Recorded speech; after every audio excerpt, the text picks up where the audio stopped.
Hello नमस्कार शुभ सकाळ मंडळी, कसे आहात? मजेत ना? मी पण मस्त आहे. घेऊन आली आहे तुमच्यासाठी ठरलं तर मगचा 6 एप्रिलच्या एपिसोडचा रिव्ह्यू. सर्वप्रथम सगळ्यांना श्रीरामनवमीच्या हार्दिक शुभेच्छा. आज सायली प्रिया विरुद्ध पुरावे गोळा करण्याचा प्लॅन करणार आहे. बघूया तिला त्या प्लॅनमध्ये यश मिळतंय की नाही. आता प्रिया पण सकाळी उठली आहे, सायली तिच्या कामाला लागली आहे. प्रिया गेली आहे बाहेर रांगोळीचा डब्बा घेऊन, पण प्रियाची रांगोळीवाली आज आलेली नाही आहे. तेव्हा ती म्हणते, अगं ते सुभेदार उठण्याच्या आत मला ही रांगोळी काढायची आहे. आणि प्रिया स्वतःशीच म्हणत असते, या सुभेदारांना काय कायमस्वरूपी दिवाळी असल्यासारखी दारात रांगोळी कशाला लागते. आता दारात रांगोळी असल्याचं शास्त्रीय कारण प्रियाला कसं कळणार बरं. प्रियाने बहुतेक तिच्या रांगोळी आर्टिस्टला पैसे नाही दिलेत म्हणून तिने आता येण्याला नकार दिलाय. आता प्रियाला कुठे येते रांगोळी काढायला. तेव्हा ती सांगते, काहीतरी कारण करते. आज काय डोकं दुखू की कंबर? बरं, कंबर दुखीचं नाटक करते. आता प्रियाची सुटका झाली आहे रांगोळी काढण्यापासून. इकडे सायली विचार करते की अश्विन भाऊजी आज पहाटे 4:30लाच मेडिकल कॅम्पसाठी जाणार होते, म्हणजे आज ते दिवसभर घरी नसणार. तर प्रिया नक्कीच महिपतला भेटण्याचा किंवा त्याच्याशी फोनवर बोलण्याचा प्रयत्न करेल. त्यामुळे आता सायलीने तिच्या रूममध्ये व्हिडिओ ऑन करून कॅमेरा म्हणजे तिचा फोन एका जागी लपवून ठेवलाय. सायलीला वाटलं होतं की प्रिया काही इतक्यात उगवणार नाही, पण तिने रांगोळी काढलीच नाही. त्यामुळे ती लगेच आत आली आणि तिने येताना सायलीला तिच्या रूममध्ये बघितलं.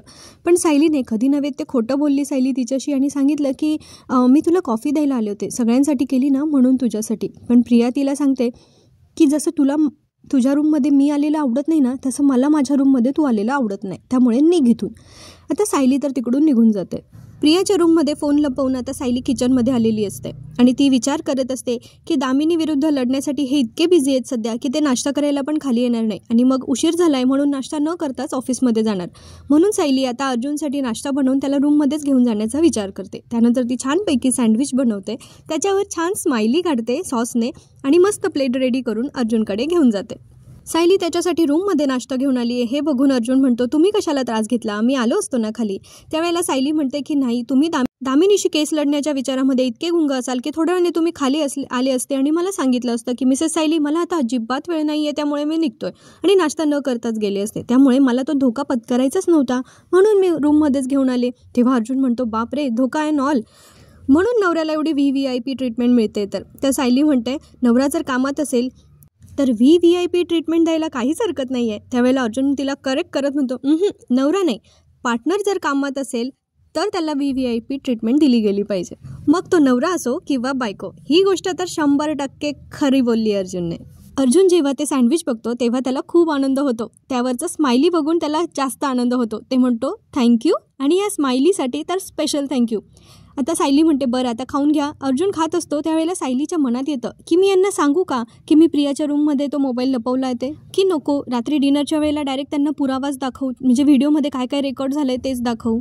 तरी ती अर्जुनशी बोलण्याचा प्रयत्न करते. अर्जुन तिला विचारतो काय. तेव्हा सायली म्हणते, नाही सँडविच कसं झालंय. तेव्हा तो म्हणतो की तुम्ही बनवलंय ना, मग फॅन्टॅस्टिकच असेल. बरं आज रात्रीच्या डिनरचं लक्षात आहे ना, मी ऑफिसमधून लवकर घरी येतो, म्हणजे तुम्ही लवकर रेडी राहा, म्हणजे मला माझ्या सुंदर बायकोसोबत जास्त वेळ स्पेंड करता येईल. आणि तेव्हा सायली म्हणते, आणि मलाही माझ्या रुबाबदार नवऱ्यासोबत किती वेळ घालवला तरी तो कमीच पडतो, त्यामुळे मी रेडी राहीन. असं लाडी गुलाबीने त्यांचा आता मस्तपैकी नाश्ता वगैरे झालेला आहे. दुसरीकडे आपल्याला बघायला मिळतं की महिपत गेला आहे दामिनी मॅमला भेटायला, आणि गेल्या गेल्या पिऊनकडे त्यांनी सांगितलं तर आहे त्याला जायचं आहे, म्हणजे तो डायरेक्ट धडकलाच असेल. पण त्याआधी 2 सेकंद आधी पिऊन येऊन सांगतो की मॅडम तेवढ्यात महिपत दारात हजर असतो, आणि मग तो म्हणतो येऊ का. तेव्हा दामिनी मॅम आता त्याला बोलवतात. महिपत येऊन बसतो आणि आधी विचारतो तो, मी बसू का. त्या म्हणतात हो.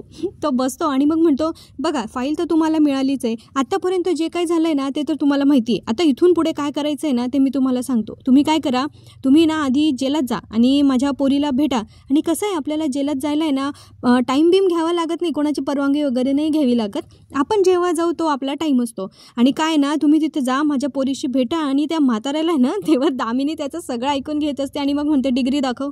महिपत म्हणतो, कोणाला द्यायची बोला, लगेच देतो. तेव्हा त्या म्हणतात की शिक्षणाची डिग्री, LLM तर केलंच असेल ना तुम्ही. महिपतला साधा तो LLM शब्दसुद्धा उच्चारता येत नाही. तुम्ही तो LLM काय. तेव्हा त्या म्हणतात, नाही डिग्री घेतली असेल ना तुम्ही, ही केस कशी रन करायची आहे हे मला तुम्ही सांगताय. त्यावेळी महिपत म्हणतो, काय मॅडम चेष्टा करताय तुम्ही. अहो शाळेच्या बाहेर चिंचा बोरं मिळायचा म्हणून मी 10वीपर्यंत शाळेत गेलो. 6वीपर्यंत माझ्या बापाने शिक्षकांची कॉलर धरली आणि 6वी नंतर मी धरायला लागलो, म्हणून माझं जेमतेम 10वीपर्यंतचं शिक्षण झालंय. आणि 10वीत मला माहित नव्हतं की कोणाची कॉलर पकडायची, त्यामुळे मग मी 10वीत डुबकी खाल्ली. आणि तुम्ही मला म्हणता डिग्री दाखव. आता दामिनी मॅम चिडतात त्याच्यावर आणि म्हणतात, झाली लाईफ स्टोरी सांगून, आणि उरलेली असेल ना ती तुमच्या आत्मचरित्रात राहा. ते दिसतंय भिंतीवर सर्टिफिकेट्स इट्स माय अचीवमेंट्स. नुसती चित्र नाही आहेत ती. तेव्हा मैपत त्यांच्याकडे बघतो आणि म्हणतो हां म्हणजे ते जरा इंग्लिशमध्ये आहे, पण हां मला कळलं तुमचा मुद्दा मला कळला. मी गप राहतो. तेव्हा दामिनी मॅम म्हणतात तेच बरं आहे तुमच्यासाठी, सायलेन्स इज गोल्डन. तेव्हा मैपत म्हणतो हां हे मला कळलं. मला प्रश्न पडला होता मैपतला एवढ्या मोठ्या याचा अर्थ कळलं सायलेन्स इज गोल्डन. मैपतला काय अर्थ कळला आहे माहिती का? तर म्हटलं तुम्ही मला सांगताय ए सोन्या गप रा. तेव्हा मैपतचे हे जोक ऐकून दामिनी मॅमचं मात्र आता डोकं दुखायला लागलं आहे. त्याला म्हणतात हे बघा 10वी नापास असिस्टंट नको आहे मला. ह्या केसचं काय करायचं आहे ते मी बघून घेईल. कोर्टाची तारीख आली की तुम्हाला कळवलं जाईल. तोपर्यंत तुम्ही मला भेटायचं नाही. मला माझ्या पद्धतीने काम करू द्या. त्यावेळेला मैपत म्हणतो पण दामिनी मॅडम तुम्हाला माझी मदतच होणार आहे. त्यावेळेला त्या म्हणतात हो करा ना तुम्ही मदत. या केसपासून शक्य तितकं लांब राहायचं. कळलं तुम्हाला? आता निघा. मैपत काय एकदा निघा म्हटल्यावर निघत नाही. त्या परत सांगतात निघा. मैपत म्हणतो मॅडम देशमुखबाई कसं आहे ना माझ्या पोरीची केस आहे म्हणून गप राहतोय. नाहीतर आता हे बोलताना मैपतच्या डोळ्यात संताप असतो बरं का. आणि तिकडे दामिनी पण मग त्याला तोऱ्यात विचारते नाहीतर काय. तर मैपतच्या हात आता दगडाखाली आहे. कोणाला रुबाब दाखवेल तो म्हणतो नाहीतर काय नाही नमस्कार. आता त्या नमस्कार करून तिथून निघून जातो. मैपत फार चिडला होता पण देशमुखबाईंवर तो तोरा दाखवू शकत नाही ना, म्हणून तो आता भिगी बिल्ली बनून तिकडून निघून गेलाय. दुसरीकडे प्रियाला आज काही काम धंदा नाही आहे कारण तिने ऑलरेडी कंबरदुखीचं नाटक केलेलं आहे. आता ती म्हणते हे कंबरदुखीचं नाटक आता पुढचे काही दिवस करते म्हणजे मला घरातच राहता येईल आणि अर्जुन सायलीवर अजून बारीक लक्ष ठेवता येईल. आता अर्जुनचा तर कालपासून रूमच्या बाहेर निघायचं जमलंच नाही आहे. बहुतेक दामिनी देशमुखला तो घाबरलाय असा विचार मनातल्या मनात प्रिया करत असते. आणि ती म्हणते आता ही गुड न्यूज नागोबाला दिली पाहिजे म्हणून ती नागराजला फोन करते पण तो काही फोन उचलत नाही. तेव्हा प्रिया म्हणते हा नागोबा कुठल्या बिळात जाऊन बसलाय काय माहिती, जाऊ दे आता मैपतला फोन करते. म्हणून आता प्रिया मैपतला फोन करते. मैपत तिकडून फोन उचलतो आणि म्हणतो हां बोल. त्यावेळेला ही सांगते अहो तो अर्जुन आहे ना इतर वेळेला सारखा त्या सायलीच्या मागे मागे करत असतो पण कालपासून तो रूमच्या बाहेर पण निघाला नाही आहे. बहुतेक त्या दामिनी देशमुखने केस घेतली आहे ना म्हणून तो जास्तच जोरात कामाला लागलाय वाटतं, टेन्शन आलंय वाटतं त्याला. मैपत म्हणतो हां मग तू हे सांगायला मला फोन केला आहे. त्यावेळेला ती सांगते नाही मग तो आता टेन्शनमध्ये ना याचा फायदा तुम्ही करून घ्या ना, म्हणजे त्या साक्षीला जेलमधून लवकर कसं बाहेर काढता येईल याचा विचार करा. तेव्हा मैपत म्हणतो मग मी काय साक्षीला बाहेर काढण्याचा विचार नाही करत आहे, मग मी काय स्वेटर विणतोय का इथे. तेव्हा ती प्रिया सांगते अहो त्या साक्षीविरुद्ध खोटे काय काय पुरावे निर्माण केले आहेत हे तुमच्या लक्षात तरी आहेत का. मैपत म्हणतो प्रियाला का बरं ते सगळे पुरावे काय गोळा करायला तू मदत केली होती का. त्यावेळेला ती म्हणते नाही पण तो खून साक्षीने नाही केलाय, तो मधुभाऊनी केलाय आणि हे बघणारी मी एकमेव साक्षीदार आहे अशी खोटी साक्ष मीच दिली होती ना, त्यामुळे ती एकमेव महत्त्वाची साक्षीदार मी आहे. आता प्रिया हे सगळं काही बोलत असते आणि सायलीने तिथे कॅमेरा रेकॉर्ड करायला ठेवलेला असतो. प्रिया आता मैपतला अजून धमकी देत असते आणि म्हणते जर बघा माझ्याशी नीट वागायचं नाहीतर उद्या जाऊन जर मला वाटलं की साक्षीविरुद्ध खरं सगळं सांगून टाकायचं तर मी ते पण करू शकते. मग तुम्ही आणि तुमची साक्षी जाऊन कुठे तोंड लपवालो. तेव्हा मैपत म्हणतो डायरेक्ट टोकाला काय जातेस ग. तेव्हा प्रिया त्याला सांगते कसं आहे ना तुम्हाला माझी गरज संपली ना की तुम्ही माझ्यावर दादागिरी करतात, म्हणून तुम्हाला मी रिॲलिटी सांगते की एक दिवस जर मी तुमची साथ सोडली ना तर तुम्हाला महागात पडू शकता. त्याच्यामुळे तुमचं पारडं आहे ना माझ्या पारड्यापेक्षा नेहमी हलकंच राहिलं पाहिजे, समजलं का. त्यावेळेला मैपत म्हणतो हां मग काय आम्ही तुला सोडून देणार आहे का, तुझ्यावर एवढा काही भरोसा नाही का तुझा आमच्यावर. त्यावेळेला ती म्हणते तुमच्यापेक्षा जास्त तर माझा त्या दामिनी देशमुखवर भरोसा आहे. म्हणजे साक्षीने खून केला आहे हे माहिती असून पण तिने इतक्या कॉन्फिडेंटली ही केस घेतली ना तिथेच ती अर्धी बाजी जिंकली आहे. मैपत तेव्हा प्रियाला सांगतो तू त्या सुभेदारांच्या घरात काहीतरी खणत राहा, एक दिवस नक्की तुझ्या हाताला काहीतरी खजिना लागेल आणि त्या किल्लेदारवर पण लक्ष ठेव, त्या मधुभाऊवर पण लक्ष देव. त्यावेळेला प्रिया म्हणत असते अहो माझ्या आजूबाजूला इतकी मूर्ख माणसं भरली आहेत ना की यांना काही कळत नाही. आता त्या दिवशी मी पार्टी करायला तुमच्याकडे आले होते ना तेव्हा मी घरी सांगितलं की मी प्रतिमाकडे गेली, तरी त्या लोकांना कळलं नाही अजून की मी खोटं बोलत होते. घ्या म्हणजे प्रियाने आत्तापर्यंत साक्षी आणि अर्जुनला ज्या ज्या गोष्टींबद्दलचे पुरावे हवे आहेत ना ते सगळीकडे फोनवर बोलून टाकलेले आहेत. आता मैपत तिला म्हणतो सारखं तेच सांगून माझा वेळ खाऊ नको, ठेव पण. आणि प्रिया म्हणते फायदा होणार आहे मैपत, फायदा होणार आहे. त्या दामिनी देशमुखमुळे फक्त तुझा नाही तर आपल्या सगळ्यांचा फायदा होणार आहे. इकडे आता प्रिया जाम खुश आहे कारण दामिनी देशमुखची एंट्री झाली तेव्हापासून प्रियाचा माज जरा जास्तच वाढलेला आहे. आणि दुसरीकडे सायली पण खुश आहे कारण सायलीला असं वाटतंय तिला आता पुरावे मिळणार आहे. अर्जुन मगासपासून सायलीला बघतोय, ती हसतीये गुणगुणतीये, ती खुश दिसते. मग अर्जुन म्हणतो मी मगासपासून बघतोय तुम्ही हसायच्या थांबतच नाहीये, असं काय झालंय. तेव्हा सायली म्हणते आत्ता नाही सांगणार, ते सरप्राईज आहे. अर्जुन म्हणतो ते सरप्राईज वगैरे बाजूला राहू द्या, मला सांगा काय आहे. तेव्हा सायली म्हणते नाही तुम्ही नेहमी म्हणतात ना की नुसतं बोलायचं नाही तर ते करून दाखवायचं, काय म्हणतात ते एक्झिक्यूट, तर तसं मी करून दाखवणार आहे आणि मी तुम्हाला रात्रीची गोष्ट सांगणार आहे, त्यामुळे आपल्या केसला भरपूर फायदा होणार आहे. तेव्हा अर्जुन म्हणतो, हो माझा हा केस पार्टनर सध्या केसवर जरा जास्तच काम करतोय. तेव्हा सायली म्हणते, तुम्हाला रात्री कळेलच तुमचा हा केस पार्टनर किती हुशार येते. त्यावेळी आता अर्जुन हसतो आणि म्हणतो, ओके बॉस. आता इकडे प्रिया बसली रिकाम टेकडी, डायनिंग टेबलवर मोबाईल बघत असेल, नाहीतर काहीतरी खात असेल. आणि तिकडे मधुभाऊ आले. विमलताईंकडे त्यांनी पाणी मागितलंय कारण त्यांच्या खोलीतलं पाणी संपलंय. आता त्यांचं प्रियाकडे ना लक्ष पण नाहीये आणि असलं तरी त्यांना काही तिच्याशी स्वतःहून बोलायची गरज पण नाहीये. पण ते म्हणतात ना, चोराच्या मनात चांदणे, तसं प्रियाचं काहीसं झालंय. तिच्या गळ्यात जे लॉकेट आहे ना, ते मधुभाऊ दिसले की सारखं तिला ते वाटतं हे लॉकेट मधुभाऊ बघतील आणि ती प्रिया म्हणजे तन्वी नाहीये हे सगळ्यांना कळेल. म्हणून ती आता ते लॉकेट लपवण्याचा प्रयत्न करते. आता ती तिकडून आहे ना तडाक उठून निघून जाते. त्यावेळेला मधुभाऊ म्हणतात, ही अशी का गेली भूत पाहिल्यासारखं. नाही म्हणजे ती कधी कोणाशी काय वागेल काही सांगता येत नाही. त्यावेळेला विमलताई म्हणतात, जाऊ द्या मधुभाऊ, तुम्हाला काही लागेल तर अगदी हक्काने सांगा हां. तेव्हा ते म्हणतात, हो सांगेल. प्रिया आता रूममध्ये आली आहे, ते लॉकेट लपवण्याचा विचार करते. तिला आता सारखं टेन्शन येतं की मधुभाऊ आले की ते लॉकेट लपवायला लागतं. प्रिया रूममध्ये आल्यावर स्वतःशीच म्हणत असते की हे लॉकेट जर मधुभाऊंनी पाहिलं तर त्यांच्या लक्षात येईल की लहानपणी हे लॉकेट सायलीच्या गळ्यात होतं. त्यापेक्षा प्रिया आता ते लॉकेट काढून ठेवण्याचा निर्णय घेते आणि सायलीची जी पोटली होती त्या पोटलीमध्ये ती ते टाकून देते. इकडे सायली अर्जुन निघालेत बाहेर. त्यावेळेला सायलीकडे बघून अर्जुन म्हणतो, हो आपण बाहेर जाऊया, पण त्याआधी ॲम्ब्युलन्स बोलवा कारण माझा BP तुम्हाला बघून वाढलाय. म्हणजे कोणी इतकं सुंदर कसं दिसू शकतं असं म्हणून अर्जुन आता सायलीची स्तुती करत असतो. सायली आधी घाबरते आणि म्हणते, ॲम्ब्युलन्स ते कशासाठी. तेव्हा अर्जुन म्हणतो, नाही म्हणजे माझा BP वाढलाय ना. सायली म्हणते, काय हो असं नाही बोलायचं.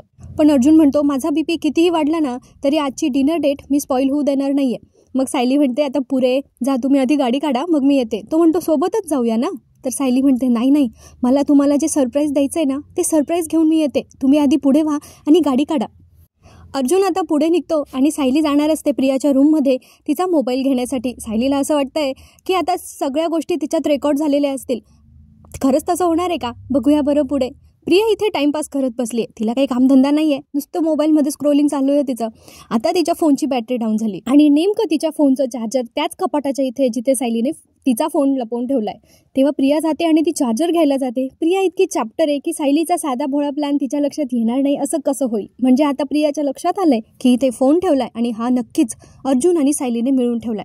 पण त्यांनी कधी हा प्लॅन केला असेल, त्यांनी हा फोन कधी ठेवला असेल हा विचार प्रिया करत असते. तेव्हा तिला आठवतं की सकाळी सायली तिच्या रूममध्ये दिसली होती. ती आता सायलीचा फोन चेक करते तर त्याच्यामध्ये सगळ्या गोष्टी रेकॉर्ड झालेल्या असतात. म्हणजे तिने आज खूप जास्त माती खाल्ली होती. त्या सगळ्या गोष्टी त्यात रेकॉर्ड झाल्या होत्या, ज्या गोष्टींची सायली आणि अर्जुन इतक्या दिवसापासून प्रूव्ह करण्यासाठी पुरावे शोधत होते. तिने नागराजला केलेला कॉल, त्यानंतर महिपतला केलेला कॉल, त्यानंतर विलासच्या खुनाबद्दल, साक्षीने तो खून केलाय हे सगळ्या बोललेल्या गोष्टी, या सगळ्या गोष्टी त्यात रेकॉर्ड झालेल्या असतात. तेव्हा प्रियाला धक्का बसतो. तिला समजतं की हा जर पुरावा सायली अर्जुनला मिळाला असता तर महिपतने माझे किती तुकडे केले असते, त्याच्या बंदुकीच्या गोळीवर माझं नाव लिहिलेलं असतं. या सगळ्या गोष्टी प्रियाला आता आठवत असतात आणि ती आता चवताळून उठली आहे. ती आता सायलीवर भयंकर संतापली आहे. नेमकं त्याच वेळेला सायली तिचा फोन घेण्यासाठी रूममध्ये येते. तर प्रिया तिला म्हणते, काय गं तू इथे. तेव्हा सायली म्हणते की आम्ही बाहेर निघालोय, मग हॉलमध्ये कोणी नाही आहे ना म्हणून मी तुला इथे सांगायला आले. तर प्रिया म्हणते, अच्छा हॉलमध्ये कोणी नाही आहे का, चल ना मग आपण सगळ्यांना बोलवून सांगू. आता ती सायलीला हॉलमध्ये घेऊन जाते. बाहेर अर्जुन अजूनही सायलीची वाट बघतोय. त्याला वाटतंय मिसेस सायली अजून का नाही आल्या, म्हणून तोही आता घराकडे येतो. त्यावेळेला आता आतमध्ये प्रिया तमाशा करायला सुरुवात करते. तिला तर चांगली संधीच मिळाली आहे ना. आणि मग ती सगळ्यांना बोलवत असते, पूर्णा आजी, कल्पना आई, बाबा सगळ्यांनी या इकडे. तेव्हा पूर्णा आजी म्हणतात, का गं का बोलवलंस. तेव्हा प्रिया सांगते की हिचा किती कपटी चेहरा आहे ना. माझी छोटीशी जरी चूक केलेली असेल ना तर ही सगळ्यांसमोर मला काही ना काही बोलत असते आणि माझी चूक दाखवून देते. आणि आता मग पूर्णा आजी म्हणतात, काय केलं आहे आता हिने. त्यावेळेला सायली पण म्हणते की मलाही काही कळत नाही आहे. त्यावेळेला प्रिया म्हणते की किती भोळा चेहरा आहे ना हिचा, म्हणजे एवढं मोठं चूक करून आता ही असं दाखवते जसं ही काहीच नाही चुकली आहे. आणि तेव्हा प्रिया सगळ्यांसमोर सांगते की हिने माझ्या रूममध्ये असा फोन ठेवला होता आणि कॅमेरा चालू होता त्याचा. ती आता खूप जास्त तमाशा करत सायलीला म्हणत असते, हा फोन ओळखतेस ना, हा फोन कोणाचा आहे बरं, हा मला कुठे सापडला असेल. अर्जुन आता तो फोन बघून सायलीकडे बघत असतो. खरं तर सायलीने अर्जुनला विश्वासात घेऊन ही गोष्ट सांगायला हवी होती, पण बिचारी खूप साधी भोळी आहे. प्रिया इतकी पोहोचलेली नाही आहे ना म्हणून तिच्या लक्षात नाही आलं. तेवढ्यात तिकडे अश्विन पण येऊन हजर राहतो. पूर्णा आजी आणि घरातल्या सगळ्यांनाच हे ऐकून फार धक्का बसतो की सायलीने ह्या नवरा बायकोंच्या रूममध्ये हा मोबाईल फोन ठेवला होता आणि तोही कॅमेरा ऑन करून. पण खरं तर आज दिवसभर अश्विन घरात नव्हता म्हणून सायलीने ही गोष्ट केली असावी ना. प्रिया इथे इतक्या घाणेरड्या पद्धतीने हे सगळं सांगते ना की आमच्या खोलीत जे काही घडत होतं ना ते व्हिडिओ रेकॉर्ड केलं जात होतं. कल्पनाताई विचारतात, काय गं तन्वी सांगते ते खरं आहे? तेव्हा अर्जुन सायलीची बाजू घेत म्हणतो, मम्मा मला वाटतंय काहीतरी मिसअंडरस्टँडिंग असेल. सायली बिचारी आता लाचार झाली आहे आणि प्रतापराव पण बोलत असतात, जर तिने काही केलं नाहीये तर ती मान खाली घालून का उभी आहे? अश्विन तिच्यावर चिडतो आणि म्हणतो, हे किती घाणेरडं काम केलंयस, तुला कळतंय? तू इतक्या खालच्या दर्जाला गेलीस, तुला लाज नाही वाटली? त्यावेळेला प्रिया सांगते, अरे कारण ती लाज लज्जा सगळं सोडून बसलीये. अश्विन म्हणतो, असं काय आमच्यावर लक्ष ठेवायचं होतं? त्यावेळेला प्रिया म्हणते, आपल्यावर नाही अरे अश्विन, हिला माझ्यावर लक्ष ठेवायचं होतं. मी कुठे चुकते ना हे हिला बघायचं होतं आणि नंतर घरच्यांसमोर मला चुकीचं ठरवायचं होतं. त्यानंतर ती इतक्या कॉन्फिडन्समध्ये बोलत असते ना की ह्या सायलीला स्वतःला चांगलं सिद्ध करण्याची इतकं हे झालंय ना की हिने त्यासाठी मला वाईट ठरवण्यासाठी हे सगळं केलं होतं. त्यावेळेला अश्विन म्हणतो, नाही तुला या घरात जे मान मिळतंय, जे प्रेम मिळतंय ना ते हिला मिळत नाहीये ना, म्हणून ती असं वागते, हा तिचा प्रॉब्लेम आहे. त्यावेळेला अर्जुन आता त्याच्यावर भडकतो आणि तो सायलीची बाजू घेत म्हणतो, अश्विन तुझी बायको आहे ना हे सगळं खोटंपणं करून हा सगळा मान मिळवते आणि हेच आम्हाला तुम्हाला प्रूव्ह निश्चित दाखवून द्यायचं आहे ना, म्हणून आम्ही असं करतोय. आज माझ्या बायकोला तो पुरावा मिळाला नाही कारण तिने चुकीच्या पद्धतीने ते मिळवण्याचा प्रयत्न केला, पण ज्या दिवशी आम्हाला पुरावा मिळेल ना त्या दिवशी तुमचे डोळे उघडतील की ही प्रिया किती फ्रॉड मुलगी येते. आता अर्जुनना पेटून उठणार आहे बरं का, आणि प्रियासाठी आता त्याला नक्कीच काहीतरी पुरावे शोधण्याचा तो नव्याने प्रयत्न करणार आहे.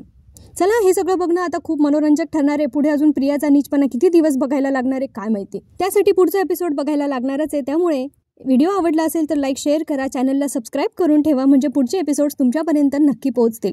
तेव्हा भेटूया पुढच्या भागात. तोपर्यंत हसत राहा, खुश राहा, आपली आणि आपल्या प्रियजनांची काळजी घेत राहा. आयुष्य खूप सुंदर आहे, मस्तपैकी जगत राहा. पुन्हा भेटूया. धन्यवाद.